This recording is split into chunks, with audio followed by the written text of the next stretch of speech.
नमस्कार प्यारे विद्यार्थियों, एडुचेट प्रोग्राम में आप सबका स्वागत है। मैं विमी गोयल GSSS पदग्राफर डिस्ट्रिक्ट सिरसा से हूं और आज आपको जो टॉपिक पढ़ाने जा रही हूं वो है फैक्टोरियल।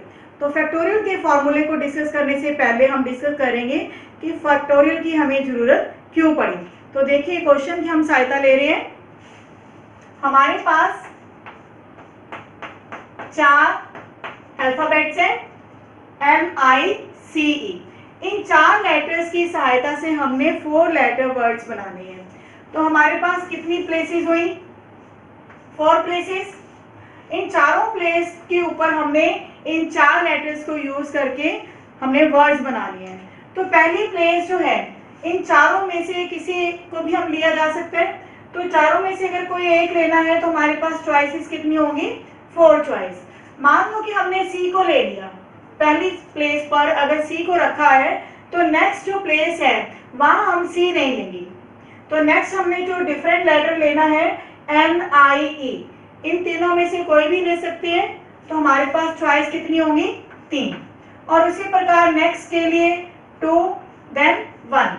तो टोटल अगर हम वर्ड्स बनाएंगे तो यहाँ मल्टीप्लाई ले रहे हैं हम बीच में, तो हमारे पास टोटल वर्ड्स बनेंगे 24।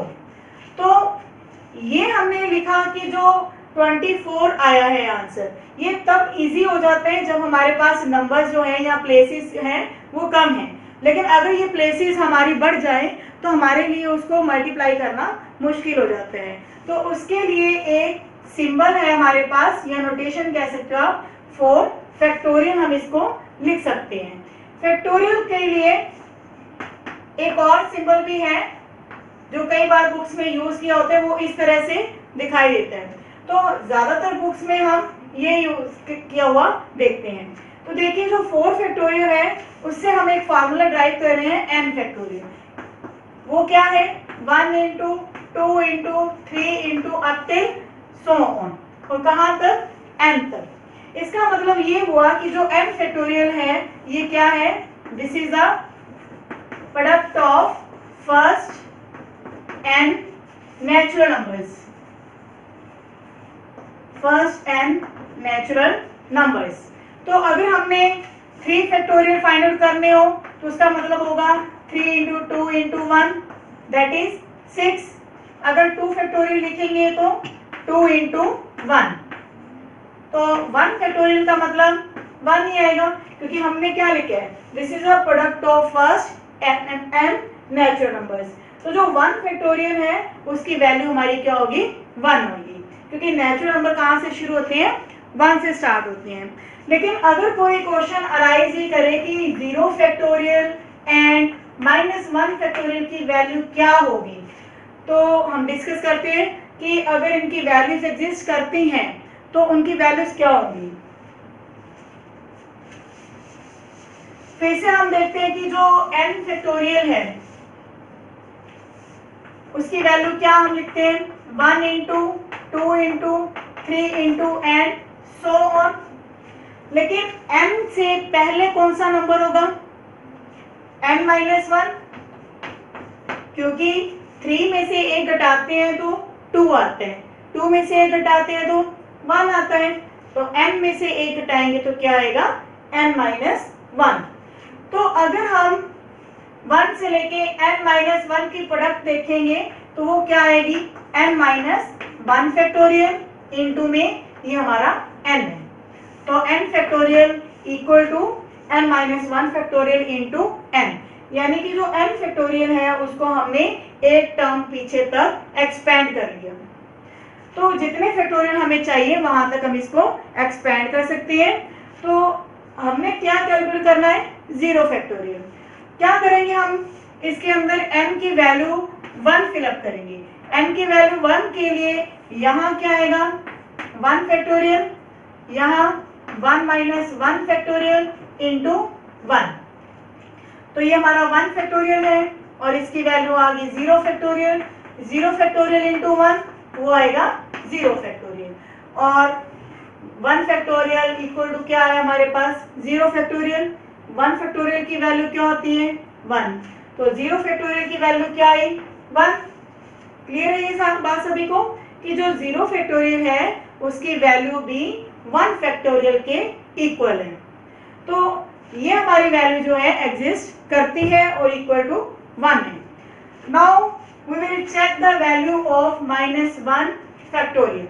अगर इसी इक्वेशन के अंदर हम m की वैल्यू 0 लें तो देखिए यहाँ आएगा 0 फैक्टोरियल, यहाँ आएगा 0 - 1 फैक्टोरियल और यहाँ मल्टीप्लाई आएगा 0। तो 0 फैक्टोरियल की वैल्यू हमें पता है 1 होती है, यहाँ आएंगे -1 फैक्टोरियल इंटू 0। तो चाहे तो हम ये कह दें कि क्या 1 इक्वल टू 0 है, क्योंकि 0 मल्टीप्लाई समथिंग 0 है। यहाँ हम ये कैलकुलेट कर रहे हैं कि 1 इक्वल टू 0। क्या ये सही है? ये कभी भी सही नहीं है। तो इस तरह से हम ये कह सकते हैं कि -1 फैक्टोरियल जो है कभी एग्जिस्ट नहीं करता। दूसरा तरीका हम ये अपना सकते हैं कि -1 फैक्टोरियल की वैल्यू यहाँ से क्या आई 1/0, लेकिन 1 को हम 0 से डिवाइड नहीं कर सकते। सो -1 फैक्टोरियल डजंट एग्जिस्ट। तो यहाँ से हमारा एक रिजल्ट बन जाता है कि जितने भी नेगेटिव इंटीजर्स हैं, -1 फैक्टोरियल या -2 फैक्टोरियल, जितने भी नेगेटिव इंटीजर्स हैं उनके फैक्टोरियल्स कभी एग्जिस्ट नहीं करते। तो हमारे जो फैक्टोरियल्स हैं वो कहाँ से शुरू होंगे? 0 फैक्टोरियल से। तो 0 फैक्टोरियल हम लिख सकते हैं, 1 फैक्टोरियल ले सकते हैं और जितने भी फैक्टोरियल हमें चाहिए हम वो ले सकते हैं। लेकिन हम नेगेटिव इंटीजर्स के जो फैक्टोरियल हैं वो नहीं ले सकते, क्योंकि वो वैल्यू ही एग्जिस्ट नहीं करती। ये हमने प्रूव कर दिया अभी, ठीक है। तो इसके बाद हम बुक ले रहे हैं एनसीईआरटी। एनसीईआरटी के अंदर एक्सरसाइज 7.2। तो 7.2 की जो एग्जांपल्स हैं वो आज हम डिस्कस करने जा रही हैं। एग्जांपल करने से पहले हम देखिए कि जो n फैक्टोरियल है उसको हम कहाँ तक एक्सपेंड कर सकते हैं। पहले तो हमने ये डिस्कस किया कि जो n फैक्टोरियल है उसको हमने एक टर्म पीछे तक एक्सपेंड किया, लेकिन n-2 को हम क्या लिख सकते हैं? 1 × 2 × n-1। तो इसको भी हम एक टर्म पीछे तक लेके जाएंगे। तो एक टर्म पीछे यानी कि इसमें और -1 करेंगे तो n-1 -1 तो n-2 आएगा। तो अब आगे हम इनकी प्रोडक्ट ले रहे हैं 1 से लेके n-2 नेचुरल नंबर्स की प्रोडक्ट, तो वो बन जाएगी n-2 factorial into n-1 into n। तो यानी कि जो n नेचुरल नंबर्स की प्रोडक्ट है हमारे पास n फैक्टोरियल, उसको हम कहाँ तक एक्सपेंड कर सकते हैं? जहाँ तक हमें वो नंबर चाहिए। तो ये हमारा n था, फिर n-1 देन n-2। तो जितने नंबर्स तक हमने इसको एक्सपेंड करना है हम कर सकते हैं, लेकिन कहाँ तक कर सकते हैं? अप टिल 1, क्योंकि n फैक्टोरियल क्या है हमारे पास? Product of first n natural numbers. तो ये हमारे पास 1 से स्टार्ट हो रही है, तो इसीलिए हम इसको एक्सपेंड कर सकते हैं 1 फैक्टोरियल तक।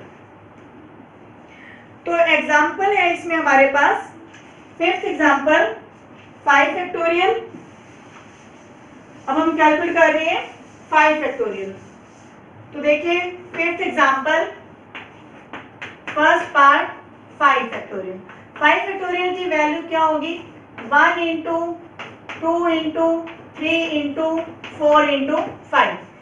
5 फैक्टोरियल का मतलब हुआ फर्स्ट 5 नेचुरल नंबर्स की प्रोडक्ट। तो हमने इनको आपस में मल्टीप्लाई करना है। ये 20, 3 × 2 6, तो 6 × 20 कितना हुआ? 120। क्लियर हो गया सभी को बात कि जो 5 फैक्टोरियल है वो फर्स्ट 5 नेचुरल नंबर्स की प्रोडक्ट है। नेक्स्ट है हमारे पास सेकंड पार्ट। सेकंड पार्ट में 7 फैक्टोरियल। तो 7 फैक्टोरियल का मतलब हुआ first 7 numbers, first 7 natural numbers की प्रोडक्ट। तो ये 42, 20 × 6, 6 × 20 × 42। तो इन तीनों की जब आप मल्टीप्लाई लोगे तो वो आंसर आएगा 5040। तो देखिए इसका जो नेक्स्ट पार्ट है 7 factorial minus 5 factorial, 7 factorial minus 5 factorial. तो आप ये वैल्यू जो हमने अभी कैलकुलेट की है वो सीधा हम ले रहे हैं 5040 माइनस में 120, तो ये वैल्यू आएगी हमारे पास, कैलकुलेट हो गए 4920। तो इजी है कैलकुलेशन। फैक्टोरियल्स की जो सब्ट्रैक्शन है वो बिल्कुल वैसे ही है जैसे हम दो नंबर्स को घटाते हैं, लेकिन यहाँ पे हमारे पास क्या होगा, पहले हमने फैक्टोरियल की वैल्यू को कैलकुलेट करना है। 7 फैक्टोरियल की वैल्यू माइनस 5 फैक्टोरियल की वैल्यू, तो इन दोनों की जो वैल्यूज आई हैं फिर उनको हम घटाएंगे। नेक्स्ट जो एग्जांपल है, example number 6, that is 7 factorial divided by 5 factorial. तो यहाँ भी देखिए हम क्या करेंगे, अभी हमने एक फॉर्मूला सीखा था कि n फैक्टोरियल को हम उसके एक टर्म पीछे या दो टर्म पीछे जहां हमें जरूरत है वहां तक उसको एक्सपैंड कर सकते हैं। तो यहाँ हमें पता है कि ये टर्म बड़ी है, तो हमें एक्सपैंड करने की जरूरत 7 फैक्टोरियल को है, तो 7 को हम एक्सपैंड कर सकते हैं 5 फैक्टोरियल तक। तो देखिए ये जो 5 फैक्टोरियल है वे आपस में कट हो जाएंगे, तो ये आंसर क्या आएगा 42। अगर किसी को एक्सपैंड करना नहीं आता तो कोई दिक्कत नहीं है, आप इसको इस तरीके से भी कर सकते हैं। देखिए तो 7 फैक्टोरियल की वैल्यू आप फिल अप करेंगे, डिवाइडेड बाय 5 फैक्टोरियल, तो जितने भी वो नंबर्स आप काट सकते हो, देखिए 1 से लेके 5 तक ये सारे आपस में कट हो जाएंगे, तो आंसर हमारा क्या आएगा 42। तो ये जो कैलकुलेशन है इसको कम करने के लिए, ताकि हमारे क्वेश्चन के ऊपर टाइम कम लगे, इसीलिए हम इसको क्या करेंगे, एक्सपैंड वाले मेथड से करेंगे। यानी कि जो 7 फैक्टोरियल है उसको हमने 5 फैक्टोरियल तक एक्सपैंड किया, ताकि जो हमारी कैलकुलेशन का जो टाइम है वो बच सके। तो टाइम को कम करने के लिए एक्सपैंड मेथड लगाया, 5 फैक्टोरियल आपस में कैंसिल हो गए, 7 into 6 आंसर इज 42। तो देखिए जो नेक्स्ट पार्ट है इसका वो भी बिल्कुल इसी की तरह हम करेंगे एक्सपैंड मेथड से, क्योंकि वहां भी वही है कि अगर हम मल्टीप्लाई मेथड लगाएंगे कि फर्स्ट n नेचुरल नंबर्स की प्रोडक्ट है, तो उसमें काफी टाइम जो हमारा कंज्यूम हो जाता है। तो जो नेक्स्ट पार्ट है सेकेंड, उसमें है 12 factorial divide by 10 factorial into 2 factorial. तो अगर हम 12 को एक्सपैंड करेंगे तो थोड़ा टाइम ज्यादा लगता है, लेकिन क्योंकि हमें पता है नीचे कितने फैक्टोरियल है हमारे पास 10 फैक्टोरियल, तो 12 फैक्टोरियल को हम एक्सपैंड करेंगे 10 फैक्टोरियल तक, और क्योंकि हमें 2 फैक्टोरियल की अब जरूरत नहीं है तो 2 फैक्टोरियल की वैल्यू आएगी 2 into 1। तो ये 10 फैक्टोरियल आपस में कैंसिल, और 12 को जब हम 2 से कट करेंगे तो ये 6 into 11, आंसर कितना आएगा हमारे पास 66। तो यहाँ भी हमने क्या किया, 12 फैक्टोरियल जो है उसको हमने नीचे डिनोमिनेटर में ये देख लिया कि दोनों में से बड़ा कौन सा है, 10 फैक्टोरियल है, तो 10 फैक्टोरियल तक हम इसको हम एक्सपैंड करेंगे। तो 12 into 11 into 10 फैक्टोरियल, 10 फैक्टोरियल आपस में कट हो गए, और 2 से हमने 12 को काटा तो ये हमारा 6 आया, 6 into 11 कितना आ गया 66। नेक्स्ट जो है example number 7, evaluate n factorial upon r factorial n minus r factorial where n is equal to 5 and r is equal to 2। तो इस क्वेश्चन को भी आप देखेंगे, ये जस्ट हमारे पास जो अल्फाबेट से लिखे हुए हैं n factorial, r factorial n minus r factorial, इसमें हमने गुम नहीं हो जाना। हमने क्या करना है, n की वैल्यू और r की वैल्यू, ये दोनों वैल्यूज इसमें डालनी है, और देखेंगे क्या निकलेगा हमारे पास 5 फैक्टोरियल डिवाइड बाय r की वैल्यू 2 है, तो यहाँ हमारे पास आएंगे 2 फैक्टोरियल, 5 माइनस 2 फैक्टोरियल। m की वैल्यू 5, r की वैल्यू 2। तो 5 माइनस 2 हमें पता है कितने होते हैं, 3 फैक्टोरियल के इक्वल होते हैं। अब चाहे तो इसको आप एक्सपैंड कर दें 5 इंटू 4 इंटू 3 फैक्टोरियल तक, या फिर इसकी, क्योंकि हमें पता है ये छोटी टर्म्स हैं, अगर बड़ी टर्म है तो हम एक्सपैंड मेथड ज़्यादा इजी समझते हैं, लेकिन अगर टर्म्स आपस में छोटी हो तो हम उसको नंबर 1 तक भी एक्सपैंड कर सकते हैं। तो ये हमारा आएगा 5 इंटू 4 इंटू 3 फैक्टोरियल और 2 इंटू 1 इंटू 3 फैक्टोरियल। 2 फैक्टोरियल की वैल्यू हमने 2 इंटू 1 लिख दी और 3 फैक्टोरियल ये हमारे आपस में कैंसिल हो जाएंगे। अगर आप पूरी तरह से एक्सपैंड करेंगे तो क्या आएगा, 5 इंटू 4 इंटू फिर 3 फैक्टोरियल नहीं लिखेंगे, फिर क्या आएगा 3 इंटू 2 इंटू 1। तो सेम नीचे आप 3 फैक्टोरियल को पूरा लिखेंगे 3 इंटू 2 इंटू 1, तो वो आपस में वैल्यूज कट ही हो जानी होती है। आगे इसको हम काटेंगे तो 5 इंटू 2 आंसर कितना आ जाएगा हमारा 10। तो देखिए क्वेश्चन बहुत आसान था, इसमें हमें नजर जरूर आ रहा है कि ये बहुत मुश्किल होगा, ऐसा कुछ नहीं है। m की वैल्यू 5 दी हुई है और r की वैल्यू हमें कितनी दी हुई है 2, तो ये दोनों वैल्यूज हम इसमें डाल देंगे। तो 5 माइनस 2 कितना आंसर आएगा 3 फैक्टोरियल। आगे हमने इनको कैलकुलेट किया है, चाहे तो एक्सपैंड मेथड से कर दें, चाहे इसको आप 5 फैक्टोरियल की वैल्यू और 3 फैक्टोरियल 2 फैक्टोरियल की वैल्यूज को भर के कर सकते हैं। नेक्स्ट जो हमारी एग्जांपल है वो मोस्ट इंपॉर्टेंट है, find the value of x if. जो जितने भी क्वेश्चन x से रिलेटेड होते हैं कि find the value of x, find the value of k, वो सारे ही इंपॉर्टेंट क्वेश्चंस होते हैं। इनके चांसेस होते हैं कि एग्जाम में आने के बहुत ज्यादा चांसेस होते हैं।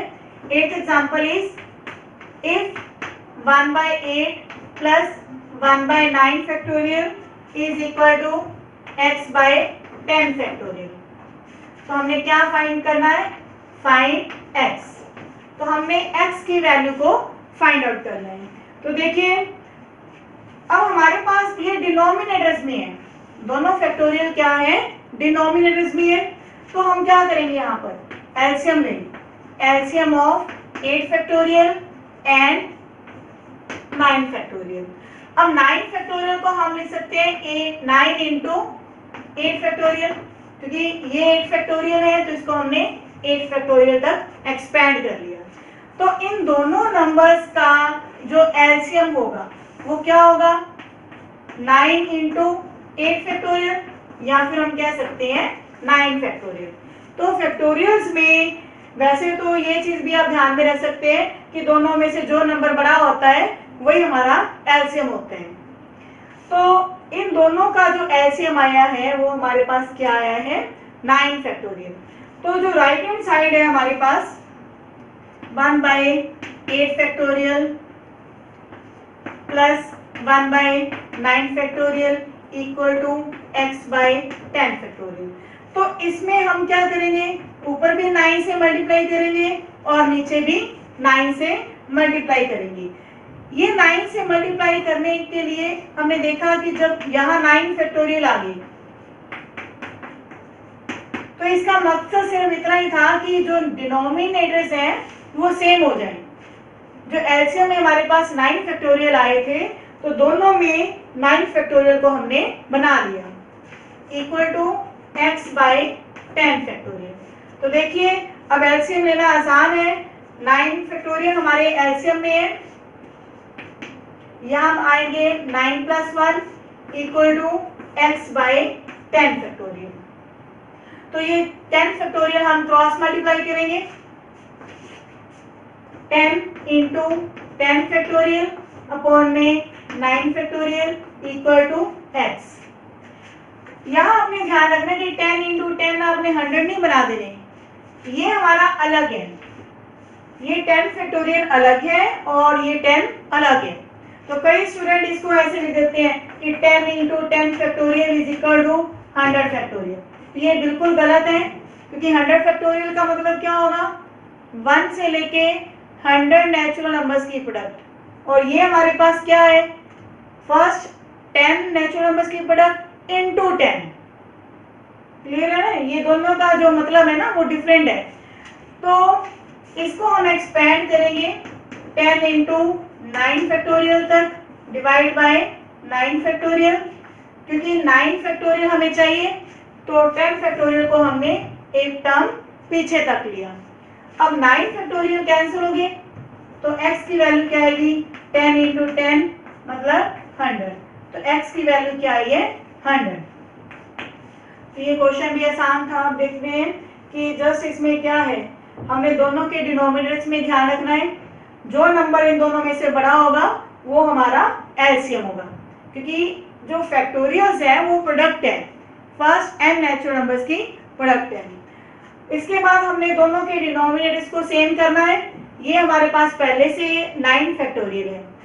इन फैक्टोरियल को 9 बनाने के लिए 9 फैक्टोरियल बनाने हैं तो 9 से मल्टीप्लाई और डिवाइड किया तो 9 अपॉन 9 फैक्टोरियल आ गया।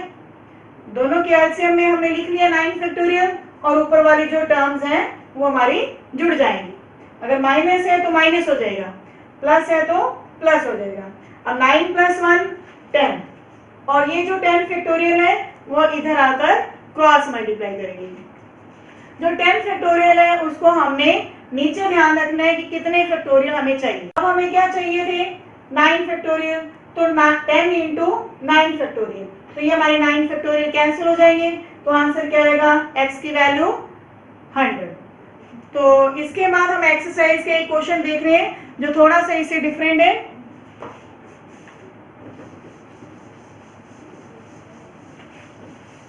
एक्सरसाइज के सभी क्वेश्चन इन एग्जांपल्स की तरह ही आपने करनी है।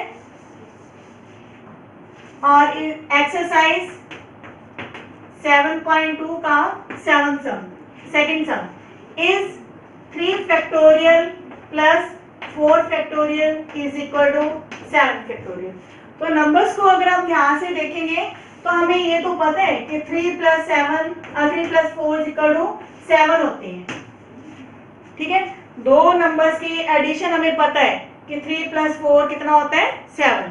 लेकिन क्या ये चीज फैक्टोरियल्स में भी लागू होती है, ये हम चेक करेंगे। तो हम right hand side left hand side को अलग सॉल्व करेंगे और राइट हैंड साइड को अलग से सॉल्व करेंगे। लेफ्ट हैंड साइड है 3 फैक्टोरियल प्लस 4 फैक्टोरियल, तो 3 फैक्टोरियल का मतलब 3 इंटू 2 इंटू 1। 4 फैक्टोरियल की वैल्यू आएगी 4 इंटू 3 इंटू 2 इंटू 1, तो ये हमारा आंसर आया 6 और ये हमारा आया 24, तो ये हमारी वैल्यू बनी 30। लेकिन राइट हैंड साइड पे हमारे पास क्या है, 7 फैक्टोरियल। तो 7 फैक्टोरियल का मतलब फर्स्ट 7 नेचुरल नंबर्स की प्रोडक्ट। तो ये मैंने फर्स्ट 7 नेचुरल नंबर्स लिखी है और इनकी प्रोडक्ट लेंगे 42 इंटू 20 इंटू 6, तो ये आंसर आया 5040। तो क्या हमारे पास लेफ्ट हैंड साइड और राइट हैंड साइड आपस में ये वैल्यूज इक्वल है, no, both are not equal. तो right now 3 factorial plus 4 factorial is not equal to 7 factorial. तो जो हम नंबर्स के अंदर पढ़ते हैं कि 3 और 4 का जोड़ 7 होगा, तो वो फैक्टोरियल्स में पॉसिबल नहीं है। कभी कभी हो जाता है कि दो नंबर्स के फैक्टोरियल भी वो उसके नंबर की जो एडिशन होती है उनके फैक्टोरियल के इक्वल आ जाए, वो रेयर होगा, लेकिन हर केस में ये संभव नहीं है। तो 3 factorial plus 4 factorial is not equal to 7 factorial. तो इस तरह से जितने भी क्वेश्चन एक्सरसाइज के अंदर हैं आप करेंगे। मिलते हैं नेक्स्ट वीडियो में। Thank you.